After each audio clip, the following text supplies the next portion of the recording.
my channel, where nightmares are not just dreams, but real stories waiting to be told.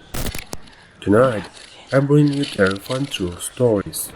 Stories that will make you question reality. Stories so disturbing they might just keep you up at night. Turn off the lights, put on your headphones, and whatever you do, don't look behind you. Location: Adirondack Mountains, upstate New York. Year: 2017. I was on a solo camping trip, something I had done a dozen times before. No cell service, no people for miles, just me, the trees, and the quiet.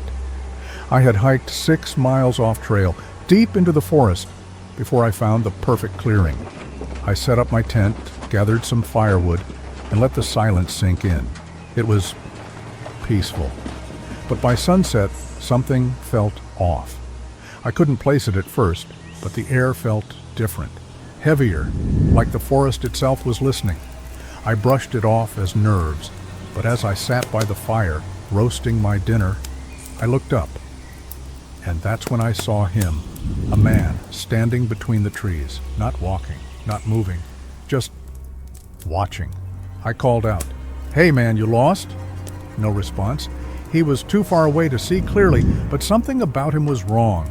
His clothes looked old, tattered, and his face, I couldn't focus on it. Like my brain refused to register the details. I blinked, and he was gone, vanished into the trees without a sound. I tried to tell myself it was nothing, a lost hiker, my mind playing tricks on me. But that night, as I lay in my tent, I heard it. Soft footsteps, circling my campsite, slow, deliberate. I held my breath, gripping my knife. I wanted to unzip the tent, to look outside, but my gut screamed at me not to. The footsteps stopped. Silence. Then, a whisper, right outside the tent. "Come outside." A woman's voice, software sweet, but wrong. I didn't move. I didn't breathe. Minutes passed, maybe hours. And then, just before dawn, I heard something worse. The sound of my own voice calling my name from the woods. I barely slept. The second the sun came up, I unzipped my tent and stepped outside. The forest was still, too still. That's when I saw the trees. They had been marked. Deep scratches carved into the bark around my campsite. Symbols, circles, spirals, eyes, and then something worse. My name, etched into the wood in long, jagged letters, as if something had traced it over and over again. I needed to leave. Now I packed my gear in record time. I didn't even eat. I just grabbed my backpack and started hiking back toward my car. I moved fast, too fast. The sun was still rising, and shadows stretched long between the trees. I told myself I was imagining it, but I felt them moving, shapes, just out of view. Every time I turned around, there was nothing there. But I knew I was being followed. An hour passed, then 2. My heart pounded as I finally reached what should have been the main trail. But there was a problem. The trail was gone. I stood there, my breath catching in my throat. This was the right direction. I knew it was. But instead of a clear hiking path, there was just forest. No footprints, no markers, nothing.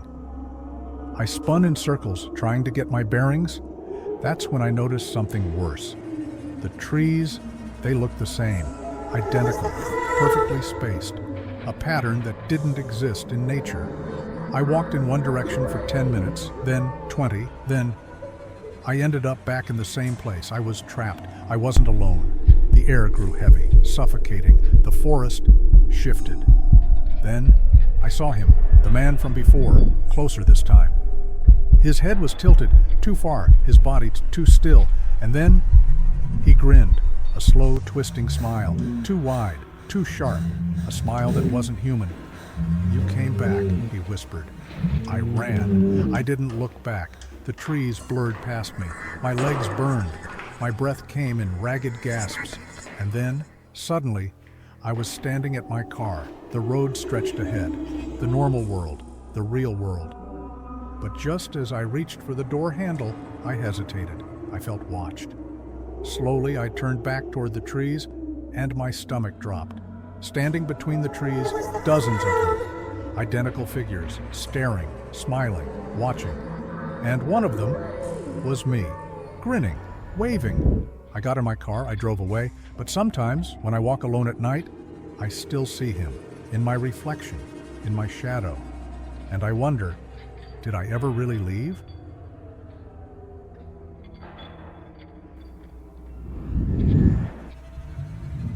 Story number 2. Location, New Orleans, Louisiana. Year 2018. Olivia loved antiques. She wasn't superstitious, never believed in ghosts or curses, but she loved the feeling of owning something with history. So when she stumbled upon a small, hidden antique shop during a weekend trip to New Orleans, she couldn't resist going inside. The shop smelled of dust and old wood. Trinkets and forgotten relics lined the shelves, but one item caught her attention immediately. A tall Victorian mirror, its gold frame ornate and intricate, but slightly cracked in the corner. It was beautiful, almost hypnotic. The shopkeeper, a frail old woman with sharp eyes, watched Olivia closely as she examined it. "Where did this come from?" Olivia asked, running her fingers over the frame. The old woman hesitated. Then, in a low voice, she said, "It's old. Very old. The people who owned it never kept it for long." That should have been a red flag, but Olivia just laughed. "Well, now it's mine." She bought it.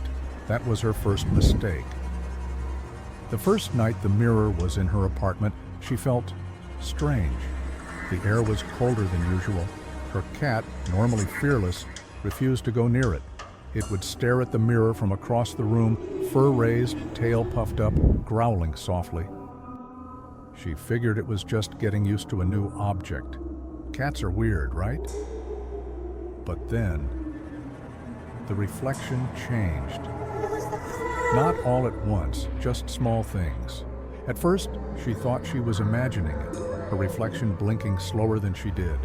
A slight delay. A twitch in the corner of her eye that wasn't there in real life. Then, one morning, as she got ready for work, she glanced at the mirror and saw something that wasn't possible. Her reflection was smiling, but Olivia wasn't. She stumbled backward, heart slamming in her chest. Her lips were neutral, her expression normal, but the woman in the mirror was grinning, wide, unmoving. She slammed the closet door shut, covering the mirror, told herself it was exhaustion, stress, but deep down, she knew better. That night, Olivia dreamed of the mirror. It was the only thing in the darkness, standing alone in an empty space. And in the glass, something moved. She woke up gasping for air, and then she heard it. A whisper, so quiet, so faint, coming from across the room. The closet door was open. Her stomach dropped. She had shut it before bed. She was sure. She didn't move, didn't breathe. Her blankets felt like cement, pinning her down as she stared at the darkness inside the closet. The whispering continued, software unintelligible. Then, something moved inside the mirror. Not her reflection, something else, a shadow, a figure just barely out of view. Olivia launched out of bed. She grabbed the heaviest thing she could, a book, a candle, anything, and threw it at the mirror. Crack. The mirror shattered, and then the whispering stopped. The relief was instant. The second the mirror broke, the room felt lighter, warmer. The tension in the air vanished. Olivia stood there panting, watching the shattered glass on the floor. She spent the next hour carefully picking up the pieces, wrapping them in a trash bag, and driving them far away, dumping them in a river outside town. She thought it was over. It wasn't. That night, as she lay in bed, staring at the empty space where the mirror used to be, a horrible realization sank in. She hadn't seen her own reflection break. she had seen something else. A shadow, a figure, trapped inside the glass, smiling at her as the mirror shattered. And now it was free.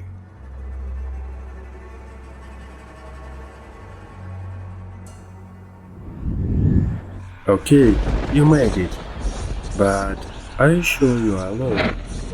Shadows stretch long in the dark, and sometimes things watch from the corners. If you enjoy the stories, make sure to subscribe my channel before it's too late. Leave a comment below if you are there, but remember, some stories should never be told. I hope I'll see you very soon.